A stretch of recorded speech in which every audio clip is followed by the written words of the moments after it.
Hello, my name is Marcus. I'm the compiler of a collection of therapy quotes entitled 1001 Windmills of the Mind. A collection of quotes taken from what's often called the psychodynamic or the psychoanalytic perspective, which long ago, as I understand it, was called philosophical medicine, because this perspective seeks to help a person to be their own caring witness. Grief is healed when it's witnessed by a caring other, and to a certain degree we can be our own caring witness in the sense of the knowledge and the theories and the quotes and the ideas and speculations. These theories, including the jargon, is meant to validate something that we experienced but couldn't quite perceive or remember explicitly. So we're trying to make the unconscious conscious, right? So the theory is that if a person has what's called an insecure attachment style with the parent, right? The mother's inconsistent, emotionally unavailable, absent, misattuned, malattuned, uses the schedule and the bottle, makes the baby cry at night, doesn't know what the baby needs. If the baby's emotionally hungry for love, the mother just provides food. It's not what the baby wanted, right? Or if the baby's physically hungry, the mother doesn't get it.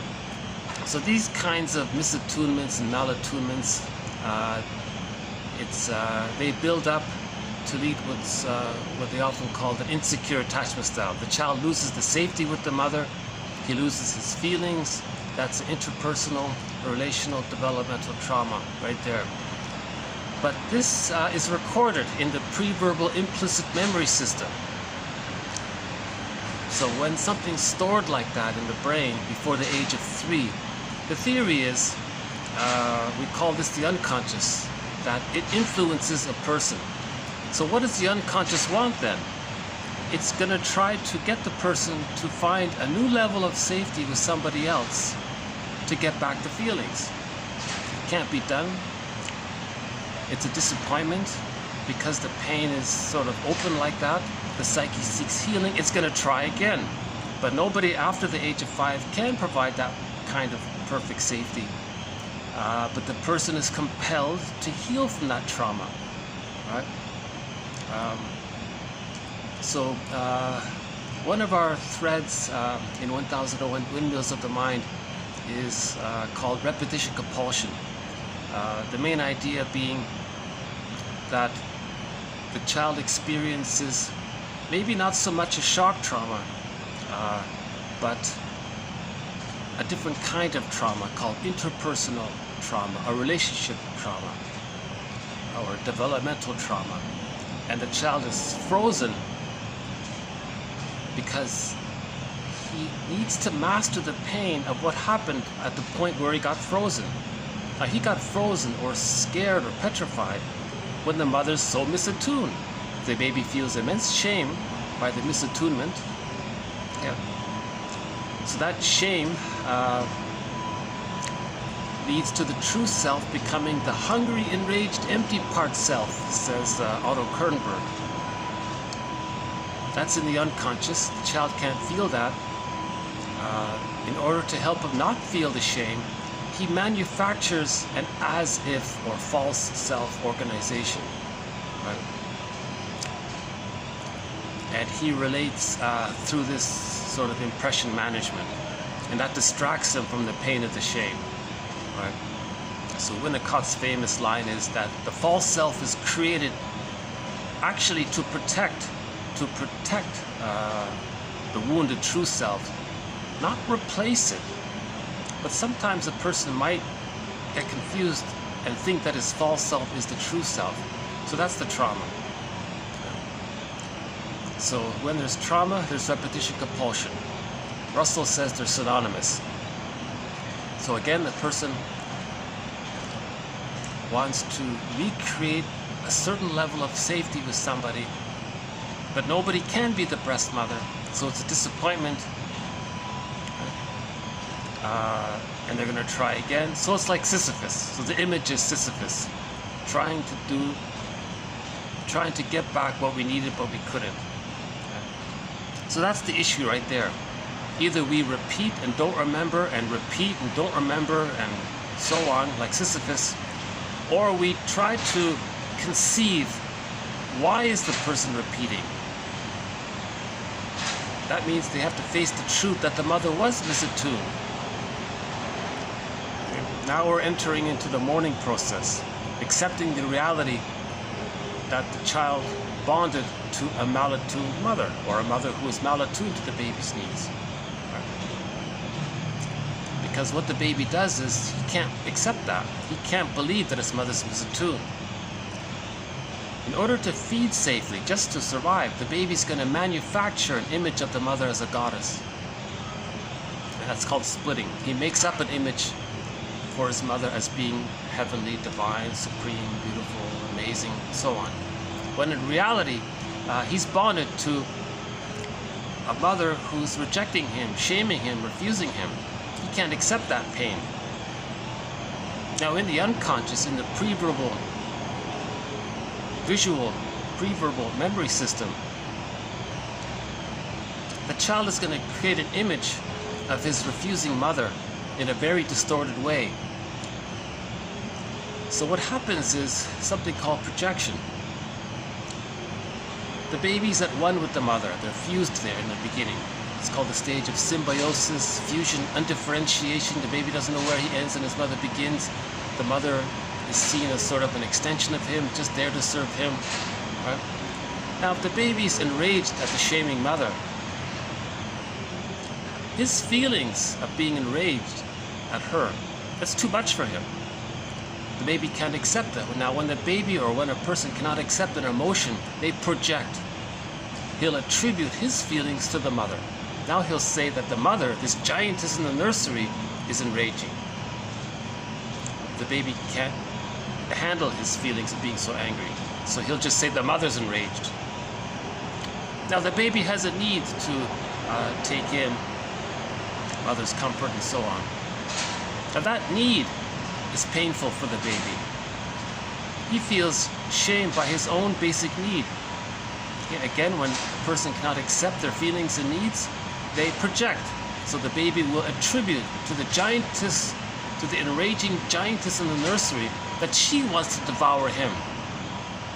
So the baby wants to take in milk and comfort, mother's presence and so on. He can't accept that because of the mechanism called projection. It's a maneuver of the mind, a mechanism of the mind, an operation of the mind to help the baby not feel the anxiety of him feeling his own needs. So to squelch that anxiety, he'll say that the mother wants to devour him. So now the baby has an image of his mother as a devouring monster that wants to eat him, like in a myth or a fairy tale. He can't relate to a mother like that. So he manufactures or hallucinates that when he's feeding and nursing, even if it's at the bottle, he'll think that the mother's heavenly and divine and supreme and perfect and beautiful. That's called splitting. So the baby is a genius to figure some way to deal with the pain of being shamed by the mother. Now if that's stuck there, a person can go through life from the template of that splitting mechanism. So he sees things in all or nothing ways, either or ways, idealized, devalued ways. So prejudice obviously comes from there.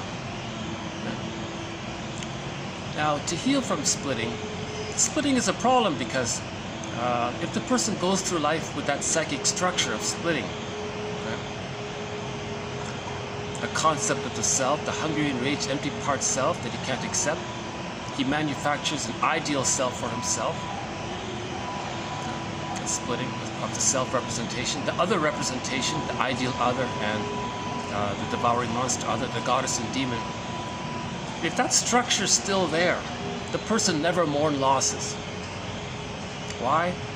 Because the psychological structure needed to mourn losses is what's called differentiation. Now the child is able to differentiate from the mother, to be his own person, if the baby can see the mother realistically, the two sides of her. But if she's too painful, he can't do it. He uses splitting. Okay? So the child rejects ambivalence. can't accept seeing the two sides of the mother. It's too painful to admit the truth, so he maintains the lie through the splitting. Okay, so Rinsley's quote, which we've been using all along, is splitting precludes differentiation. Okay. Now, if differentiation doesn't take place, therefore we can say splitting precludes mourning. Okay. Remember, if the symbiosis is still there, in later life, to acknowledge the loss of an important person, they look back to the template, the blueprint, the script, the schema, the working model, the internal template. Now, in the template, it's fused there. So to admit a loss in the outer world, you look at the template, and the structure is that differentiation hasn't taken place, meaning to admit the loss of another, because in the template, the other and the one are fused, symbiosis, then it feels like you're admitting the loss of yourself. So you can't admit the loss of the other.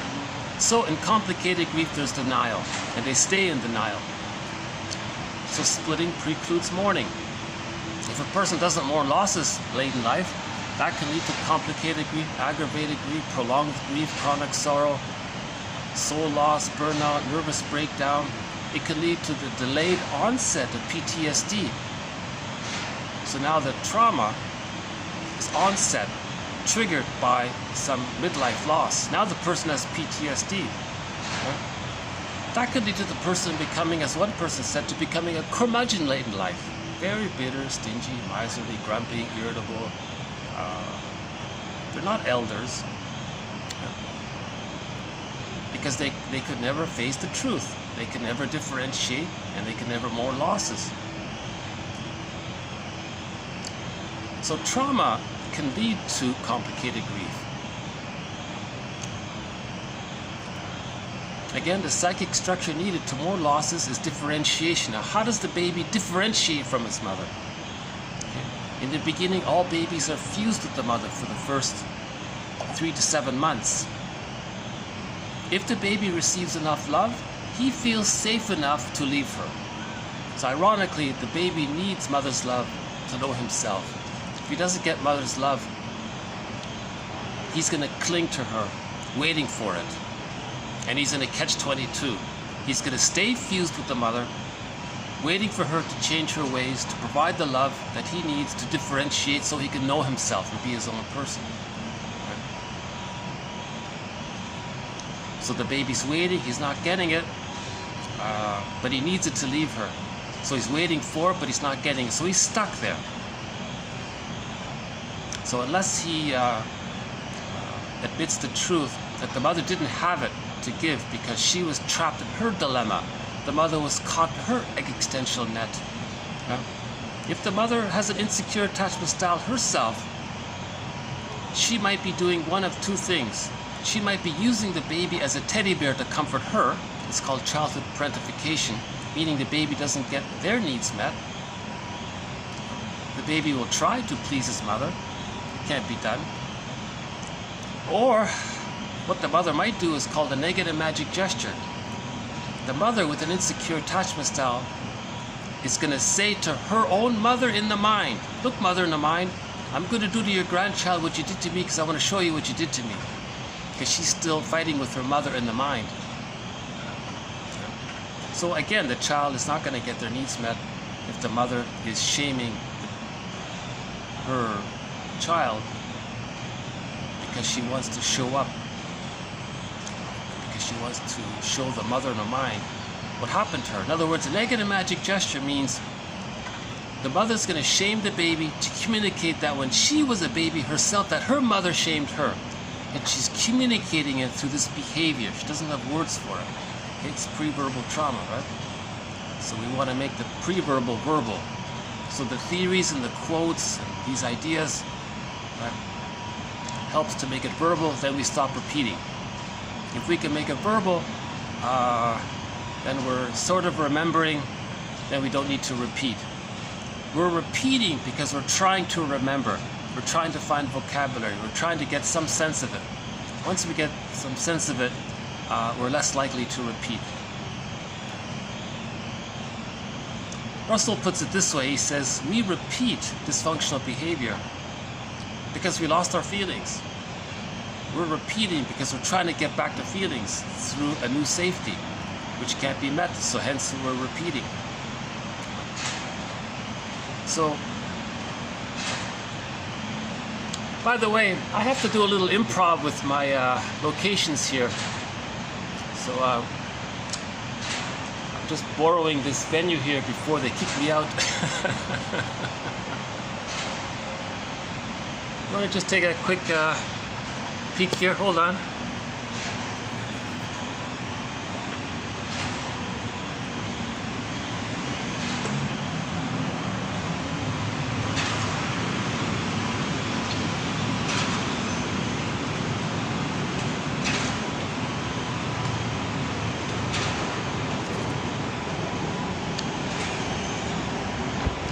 Not sure how well you're hearing me, but I'm in a busy city here.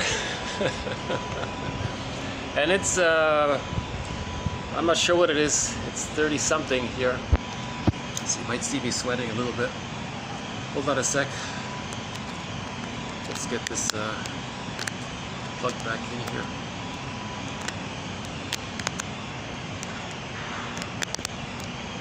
Still recording? Okay.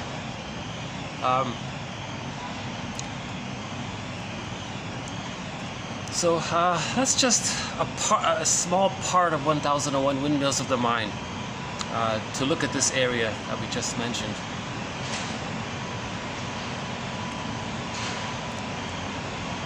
Okay, again, in order to mourn, the person needs differentiation.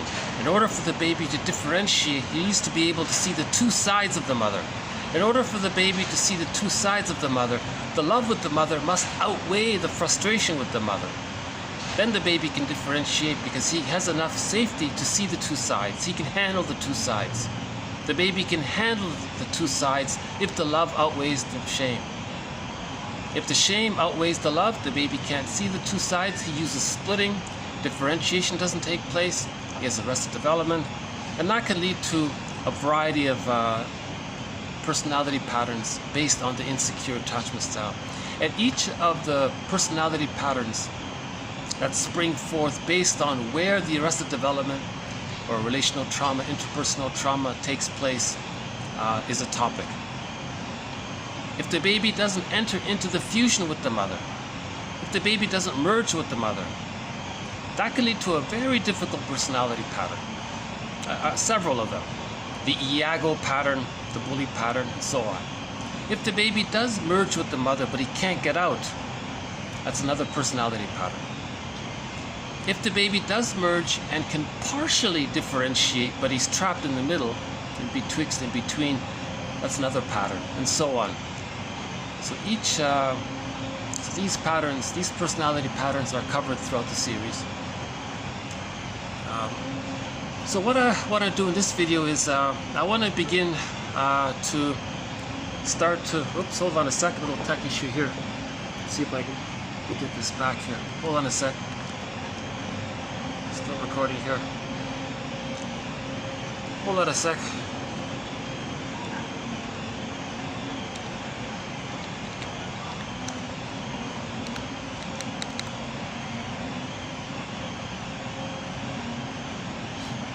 Okay. So what I'm hoping to do is start to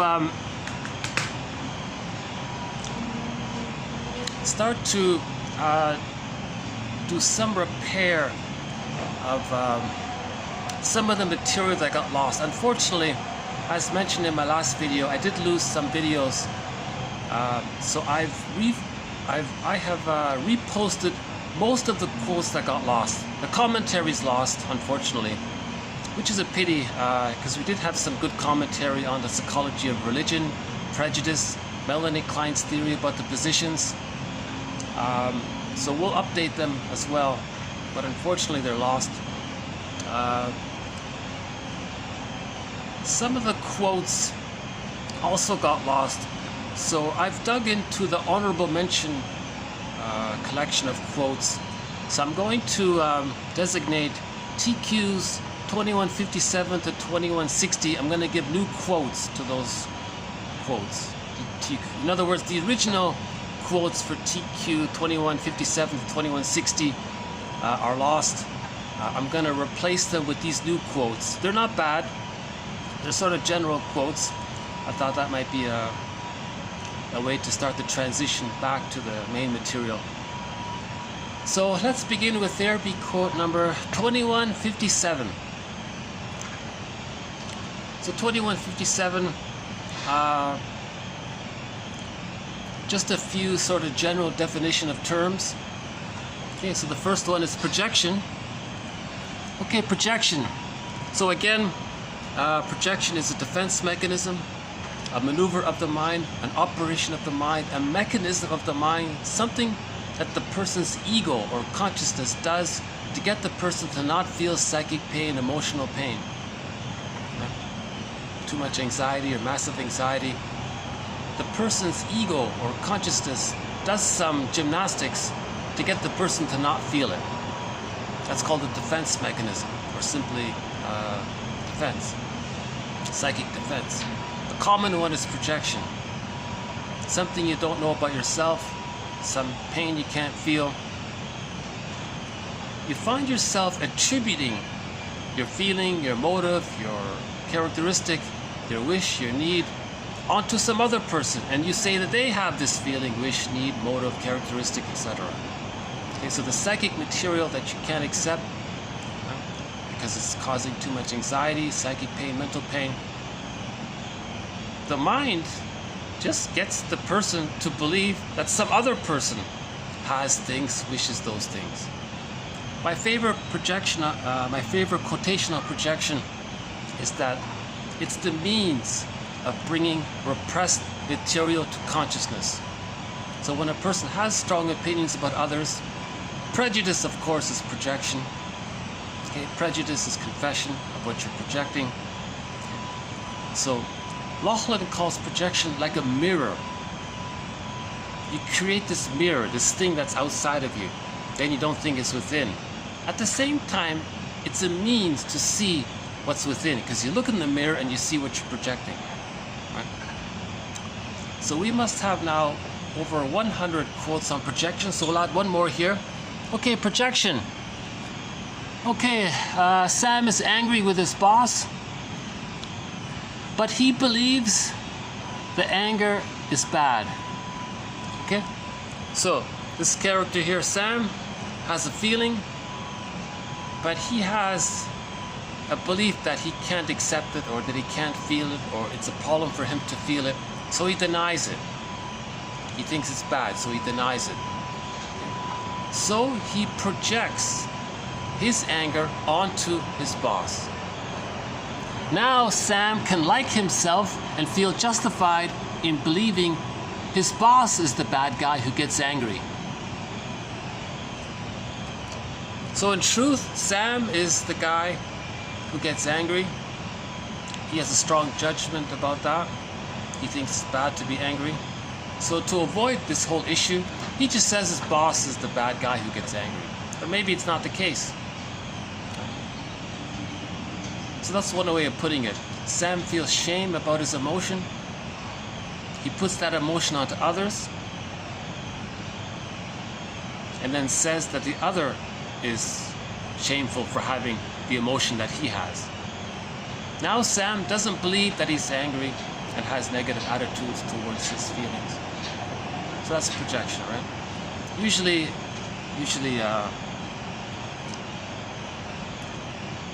Robert Bly says, not everything is projection, but most of the time we're projecting. When you have a strong emotions about somebody, strong opinion about somebody, prejudice is a good example. If you have prejudice against someone, that's projecting. Because in prejudice, the person was shamed, they can't accept it. Remember, when something you can't accept, you project it. So the person felt shamed, they find some non-threatening substitute other and say they're no good. That's prejudice, right? That gets the person to not feel that when they were a baby, the mother shamed them. or that the baby felt shamed by the mother's misattunement. They can't feel that shame. Remember, that emotion of shame in mythology, it's the burning, biting feeling. So in mythological stories of the hell scene, the inferno scene, the burning, biting, fire, that's a symbol for shame. Okay? So the inferno, the hell scene, that's a symbol for shame, the feeling or the emotion of shame. So the person can't feel that inferno, so they say others are no good.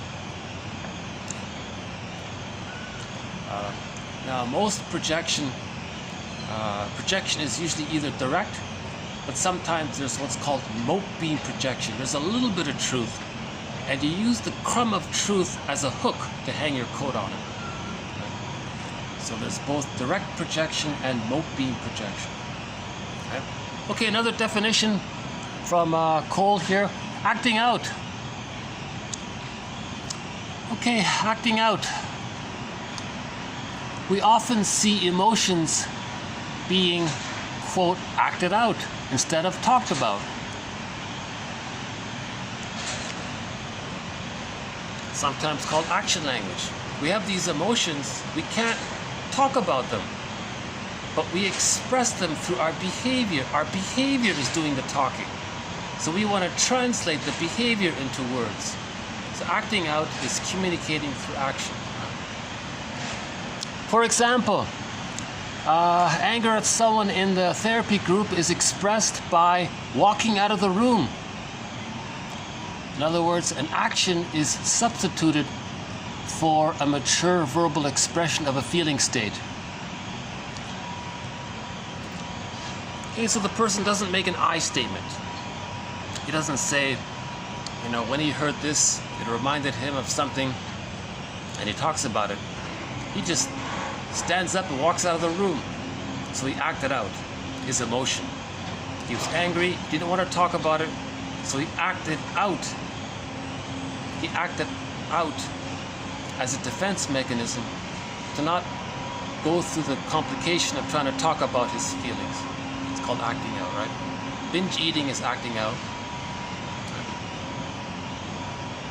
Whenever we do something instead of talking about it, we can simply say that's acting out, right? Okay, another definition. Okay, regression is going backward from a later to an earlier stage of development. Okay, in 1964, Arlow and Brenner defined regression as, quote, the re-emergence of modes of mental functioning characteristic of earlier phases of psychic development, unquote. They further state that regressions are usually transient and reversible. Pathology is determined by its irreversible nature. Okay? So fixation may help to explain the behavior of our clients in terms of the functioning of the ego. The therapeutic usefulness of regression to the ego lies in its contribution to a clearer self-understanding.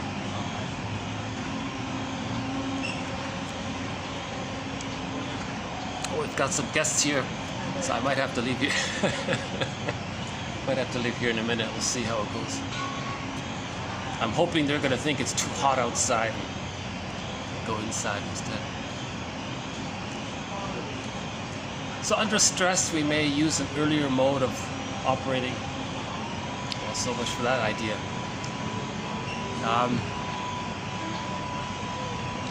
Okay, the key point here is 1964. The re-emergence of modes of mental functioning characteristic of earlier phases of psychic development. Okay? So there's always a temporary regression. Right? We go back to our normal state after a moment of stress. But if we can't go back and we're fixed, that's a different topic. Let's see if I can finish this one here. Now on second thought, I'm going to have to change venues here I'll see you in a minute in a different location, so hold tight. Okay, so let's continue here. Next one is something called identification with the aggressor. This defense mechanism is a very desperate maneuver of the mind that the baby makes when the mother's way too overwhelming. The baby can't hold on to himself. All he has is the attachment, the over-attachment to the mother, called identification with the aggressor, where he becomes just like her. That's a problem because in future, he wants to communicate what happened to him. So how does he communicate that his mother was so abusive, emotionally abusive towards him, to the point where he had to become her and he lost himself? So in later life, that person may shame others to communicate that when they were a baby, the mother shamed them, right? And that's his attempt to show up the mother, to maybe in his fantasy get the mother to change her ways by showing her up. Right? So we don't want the baby to identify with the aggressor, right? He does it because he's trying to manage it somehow. So he becomes just like her, thinking that he can provide empathy for her, to give the mother the love that she wants. Now the baby can't do it, but he's trying, right? So he's stuck there, and he can spend the rest of his life trying to save his mother in the mind, right? So he's negative towards others, unknowingly to communicate that his mother was negative towards him. So that's a very complicated defense mechanism called identification with the aggressor. It's a key concept. I'll just mention it briefly here. Okay, the child's identification with the feared aggressor is used in part to explain the repetition of behavior patterns in families. Okay, so in some dysfunctional families, the person might do to a sibling what the parent did to them, basically. Hurt people to communicate that they're hurt. Okay, next one here. Okay, psychodrama. Okay, clients choose others to play themselves in a little skit, right? So clients, in some kind of role play skit, like a little mini theater, clients will choose other people to play themselves and significant others with whom they have had problematic relationships. And the client, who is the quote protagonist or main character, describes, then directs a scene from his or her own life. So the guy might say, hey, friend, can you role play me? And he might say to somebody else in the group, hey, you, can you role play my, can you two role play my parents? And here's how I want you to behave. Now you playing me, here's how I want you to behave. Now he's a director. The client is the director, staging his childhood on the theater, on the stage. Then he gets to sit back and watch the show that he's directing. And then things can happen. And then outsiders can comment on it. The person playing him can comment on it. The two people playing his parents can comment on it. So it helps to just provide some self-awareness, right? Similar to this psychodrama is called the empty chair exercise. The person who has unfinished business with someone imagines that person sitting in the chair opposite them and speaks as if they were there. For example, saying goodbye or expressing remorse to someone who they have hurt in some way, etc.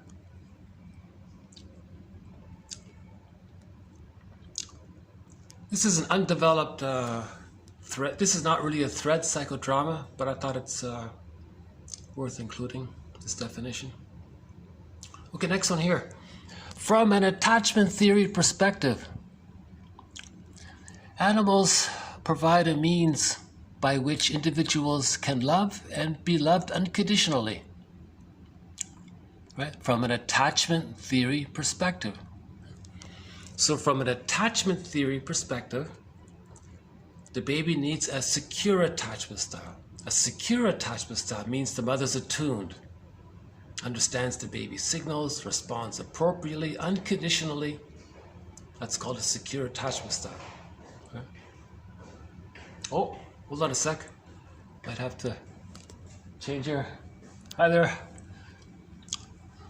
Okay, let's continue here. The interactive nature of caring. Pets provide affirmation of the self and an unconditional source of need gratification. Okay, animals can provide a sense of security through their protective nature. Pet owners demonstrate better social community integration. Okay, pets can facilitate social relationships with other people. Animals provide physical, emotional, and psychological support.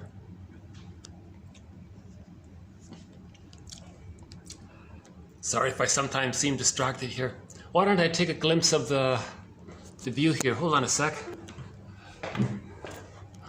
You know, sometimes people are curious about me making a podcast, so they kind of walk around me and try to listen in. But I find it a little distracting.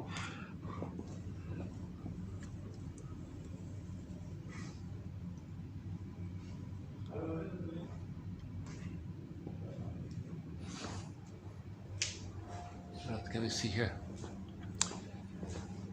See, the kind manager allowed me to use this space while it's closed, but unfortunately others have picked up onto the idea.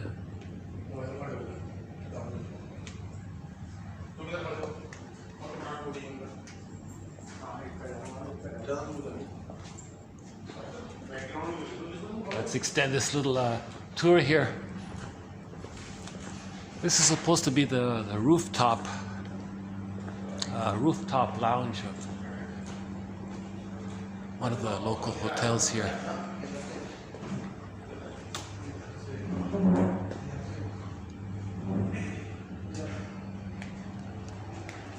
All right, looks like I'm going to have to move here. So I'm going to hit the pause button and I'll see you in a minute. Hold on a sec. Okay, so let's see if we can continue a little bit in this location here, see how it goes. I noticed some construction cranes in the background. So this project, 1001 Windmills of the Mind, is a construction project. We're building the ego.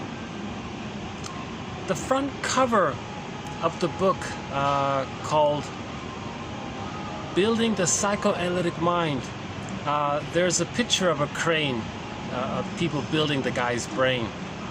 So that's what we're trying to do. We're trying to build our knowledge, our consciousness.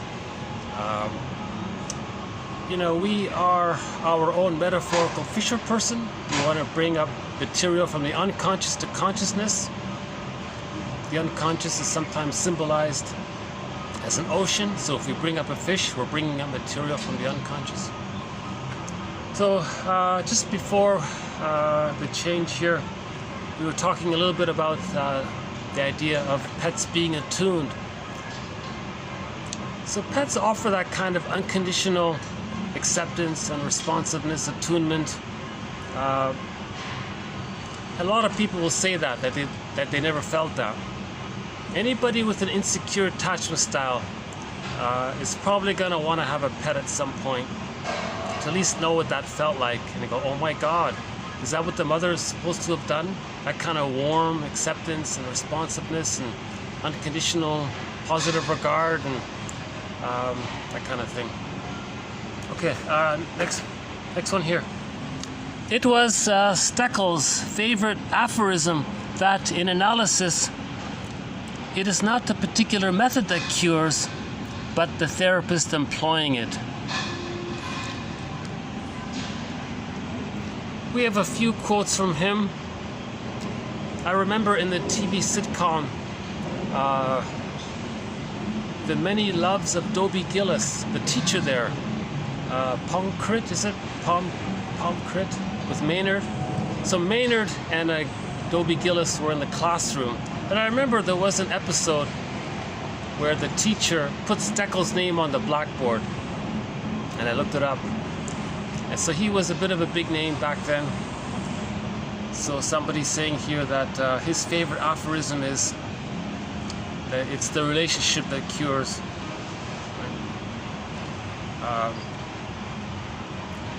All of the methods, maybe broadly speaking, help the person to unpick the threads of a traumatic script and use those threads to weave a new, healthier script. Okay, next one here. TQ. Okay, we'll do 1959 here. Okay, another metaphor here. Therapy could be likened to restoring a painting. Okay, client and analyst attempt together to lift the grim and wear of the years without damaging the original. So that was similar to Hans Lowald's quote about the sculptor. The therapist has a sense of the client, of who they would be if they were loved. He has that image, and then he sculpts away the rationalizations, the excuses, the false beliefs, and holds on to the image. It's a similar idea here with the painting. All right, again, therapy could be likened to restoring a painting. Client and analyst attempt together to lift the grim and wear of years without damaging the original. All right. Okay, so that's confronting your rationalizations, right? See, the rationalizations preserve the loyalty to the rejecting mother. Now, why is the person still loyal to a rejecting memory of the mother? It's hindering them. So that's what we want to face, right? Okay, each of us is new and unique, unlike any before or after. That reminded me of both Virginia Satir's poem I Am Me and Og Mandino's poem Nature's Greatest Miracle. If you look up Og Mandino, the scroll marked number 4, you are nature's greatest miracle. That's not a bad little poem. Similar idea. To be creative in solitude is the experience of a close encounter with wonder through our unique, authentic self. Okay, I thought that's one interesting way of putting it. To be creative in solitude. Okay, so you're with yourself, you have a contact with your authentic self. That's an experience or a close encounter with wonder. So you're enjoying the sense that you're unique. So there's a wonder in that. And solitude is the pathway to have that sense of wonder with how you're unique. Right? Og Mandino says, there was never anybody just like you before you. And after you, there'll never be anyone like you. So each person is truly unique. When something's unique, it's rare. When something's rare, it's valuable, etc. So we're looking for our real self. Again, to find the authentic self or the true self or the real self capacities, we need differentiation. Now, how do we differentiate? You got to see the two sides of the mother. No, very few people want to do that. There's a huge resistance to seeing the truth about the mother. The moment you mention it, people say, oh, you're blaming the mother. The truth will set you free. Right? The truth is, maybe the mother was misattuned, and the person as a baby felt shamed by it. Now the mother would have provided attuned loving if she could have. She would have if she could have. That's part of forgiveness. But she was stuck. So you forgive her that way as well. Now why was she stuck? Okay. So we have a thread on why a mother might be stuck. That takes some time to go through.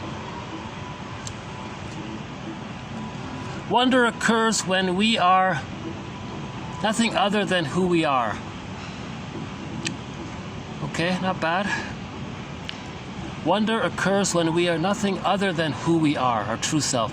Solitude and wonder are drawn to each other like friends comparing notes, musing, improvising, doing nothing. Okay, basic trust is the acceptance of one's inherent wholeness. Okay. So every baby's born with basic trust, but they might lose it, right?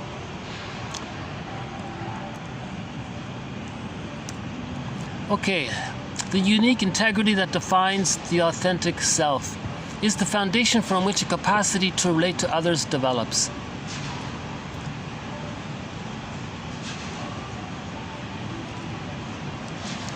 Okay, so in other words, the I'm okay, you're okay relating comes from differentiation. So we need the I'm okay, you're okay. Now the I'm okay, you're okay is differentiation. That's normal, natural, healthy development when the baby's loved. He thinks he's okay and others are okay. That's the template. If differentiation doesn't take place, he's going to develop something other than that. If he identifies with the aggressor, he's going to fake believe that the aggressor is okay, adopt that fake okay opinion for himself and say that he's okay. And now himself is shamed, it's projected onto others, then he says others are not okay. Oh, here's the bee, one of our companion animals. Okay. Whoa, that's an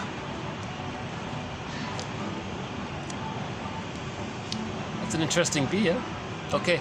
Yeah, so the companion animals to 1001 Windmills of the Mind. The bee, the mosquito, the heron, the blue jay, the fox, the Canada geese, the loon, the crow. So we'll see if we can add some more companion animals in the future here. Okay, next one here. A concerned couple usher the boy into a side room, and the woman asks, "What's wrong?" The boy struggles mutely to respond to the woman's gentle but serious question before finally blurting out, quote, "The farmer shot my dog." The boy has no idea why he says this because he has no dog, yet the statement turns out to be of importance, conveying the truth of his plight, what was known yet unknown to him. The woman reacts with sympathy. "That's terrible," she says. On hearing this, the boy's panic escalates. He flees, bolting through the gathering of people, running far away as far as he can from the building. From her, and above all, from himself. The communication and non-communication between these two illustrate a profound failure in the boy of establishment of and respect for the isolation needed to protect his core self. The privations caused by massive early internal upheaval placed this defenseless boy at continuous risk of being exposed. Quote, "The farmer shot my dog," unquote, is a form of unwilled openness from his deepest being. A maternal figure was a connection the boy needed desperately, but could neither recognize nor understand, nor bear. Okay, so he was saying here the boy was abused. He doesn't know how to describe it. He's in a double bind. He can't even admit it. One day, a sympathetic woman approaches him, and the boy tries to describe that he was abused in some kind of metaphorical way. The boy managed to find some metaphor to describe how he was feeling. So he said, "Oh, the farmer shot the dog." The boy has no dog. But that was his approximate, desperate attempt to reach out to the woman, the sympathetic, kind, motherly figure there, whom he needs. Right? Now the mother didn't quite catch it, so she was a little off about it. The boy panicked and he ran away. Now the boy needed the connection with the woman. The woman tried her best to understand the boy's pain. He tried to communicate it through symbol. So that was a symbol or a metaphor for how he was feeling. Right? Just like a physical symptom is a symbol or a metaphor for how a person is feeling. Right? Physical symptoms reveal psychic pain and conceal psychic pain, but they're symbols. Right? That's another thread, huh? The body bears the burden. Okay, next one here, double binds. Okay, so the boy was in a double bind. Double binds are, quote, strengthened by the binder, by the double binder, when the other person, the victim, lacks the ability to enlighten the double binder about his double binding propensities. Okay, so for example, parents can put their children into impossible situations. That's a double bind, from which illness is the only escape. And therapists can unwittingly misuse their authority to do much the same to their clients. So his point here, yeah, Charles, what's his name, Rycroft. Rycroft wrote a pretty good dictionary called Rycroft has a little dictionary called a psychoanalysis dictionary called Rycroft. It's got some good definitions in there. So this was from him here. So he was saying if the mother puts the child in a double bind, if the baby asks for love, the mother shames him. That's pain. If the baby doesn't ask for his need for love, he feels shame. If he asks, he's shamed. If he doesn't ask, he's shamed. He's in a double bind. That can lead to some psychosomatic illness. That's what he's saying here. Okay, next one here from Rycroft. Interpretations began to take the form, quote, "You were using such and such a defense mechanism to prevent yourself from remembering such and such a wish, feeling, or memory. Okay.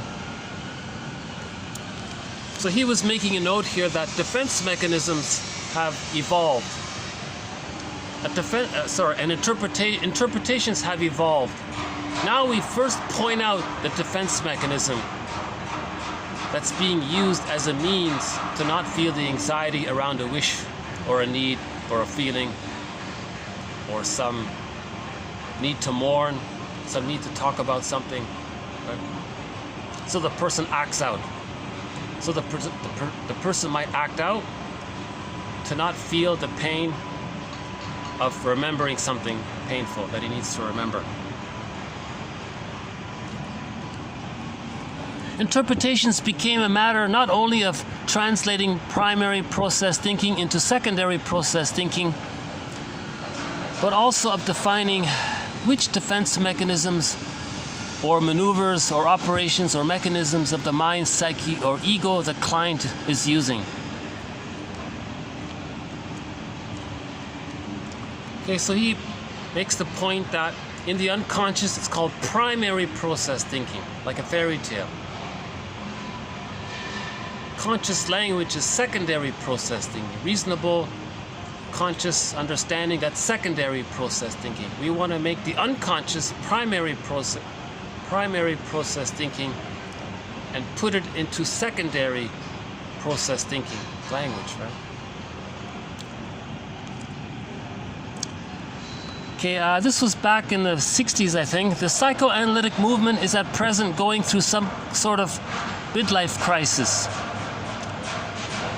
Okay, or a spiritual crisis, or an agonizing reappraisal. So he was just making a footnote here that there are different opinions about the psychoanalytic perspective. Some people say it's just relationship, just focus on a healthy relationship. We have a couple of quotes coming up from, what's his name?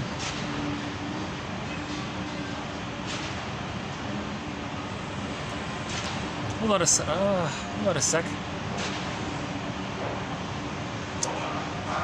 Okay, I forgot his name, but there's a very good author. He says that all therapy is that the client is using duplicitous communication, vague communication, because he's trying to create an illusion of fusion with the therapist. Now, if he creates an illusion of fusion with the therapist, that's his attempt to get back the symbiosis that he lost. So his technique is to be vague and confusing and passive-aggressive, because if things are cloudy, then he can read what he wants to read into the situation. He can imagine the other person thinking something and he can respond in a certain way. So he's creating an illusion of fusion. Right? What a sec.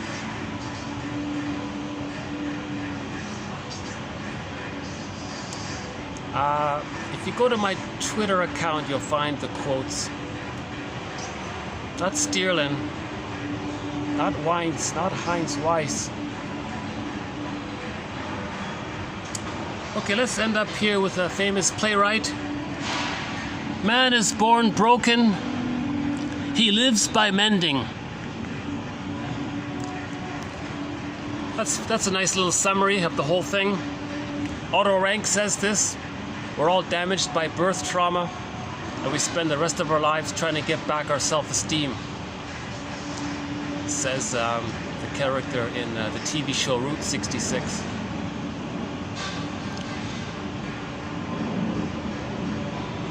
Humans come out of the womb too early. No mother can be perfect. No mother can provide a perfect extended social womb.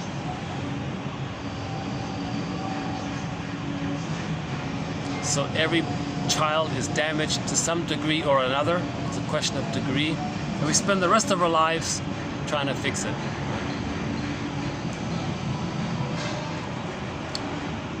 Okay, I'm gonna take a quick peek of this little environment here. Hold on a sec.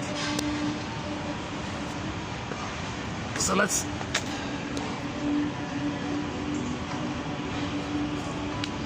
oh yeah, new building. Okay. Oh, hi there.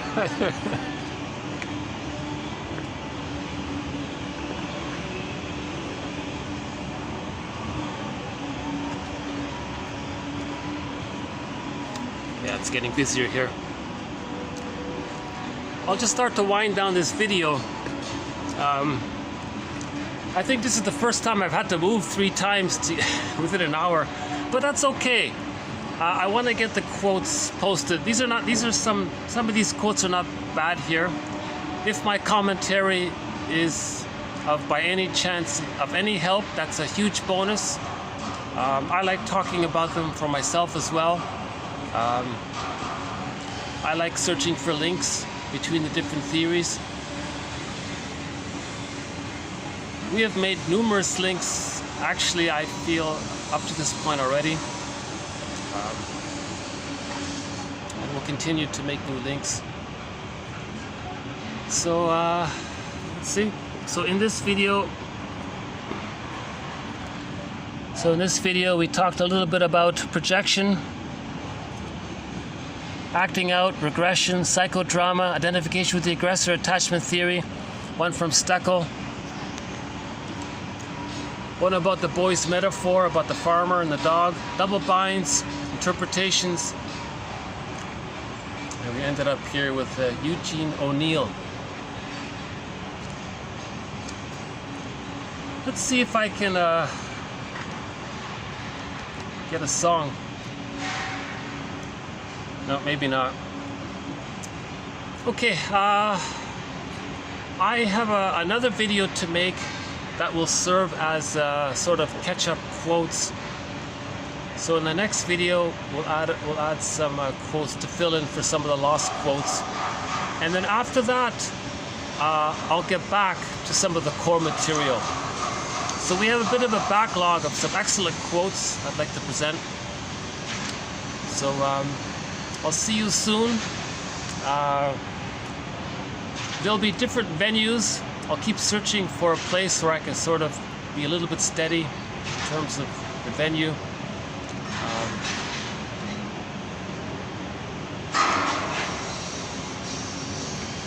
I'm not going to get the theme song. Well, hold on. If I reboot the computer, I might be able to get the theme song here. It'd be nice to get the theme song. We haven't played it in a while. Hold on a sec.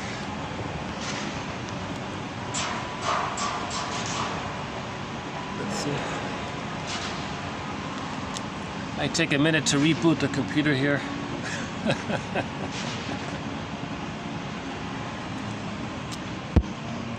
I gotta admit, this old computer, it's really hung in there.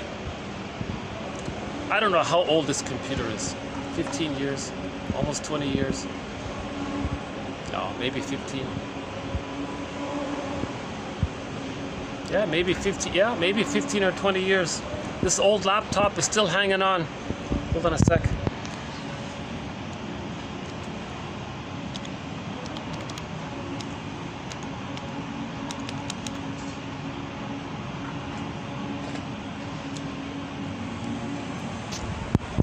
Let's see if we can play the theme song to 1001 Windmills of the Mind.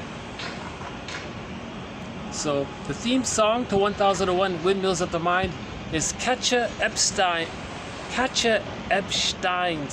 German rendition of the song Windmills of the Mind. Birch Bark Letter, Coney Hatch, Kugutak, Santers.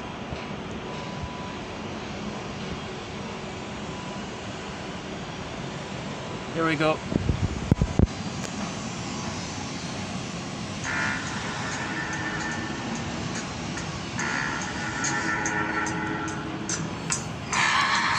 Wenn die Straßen plötzlich still sind, wenn die Stadt auf einmal schweigt, wenn aus steinernen Kaminen stumm der Mond zum Himmel steigt, wenn es hier in meinem Zimmer leer und einsam wird um mich, suche ich in den dunklen Schatten die Erinnerung an dich, und ich fühle, wie ein Augenblick zur Ewigkeit gerinnt, wenn das Spinnrad meiner Träume längst zerrissene Fäden spinnt und sich leis zu drehen beginnt, wie sich Mühlen drinnen wind.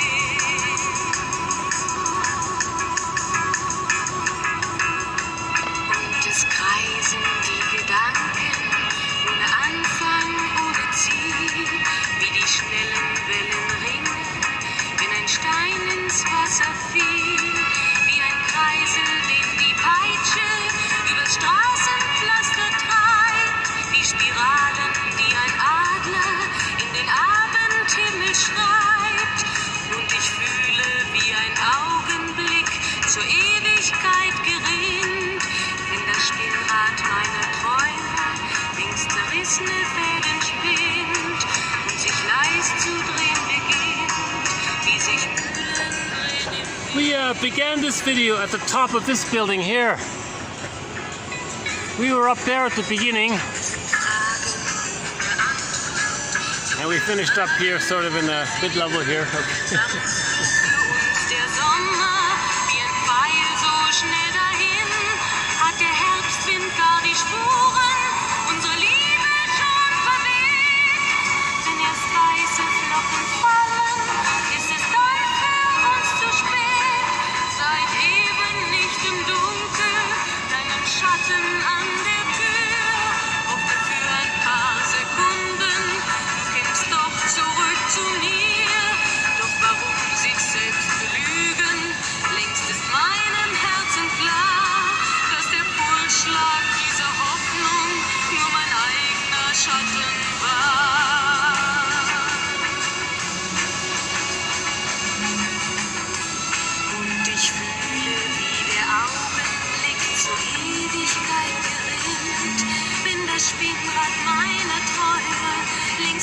zerrissene Fäden spinnt und sich Kreis zu drehen beginnt, sich im Kreis zu drehen beginnt,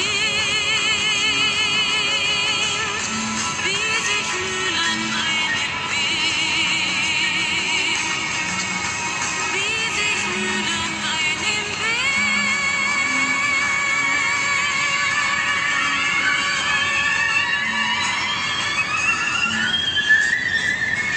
Okay, so thanks very much. I'll see you in the next video.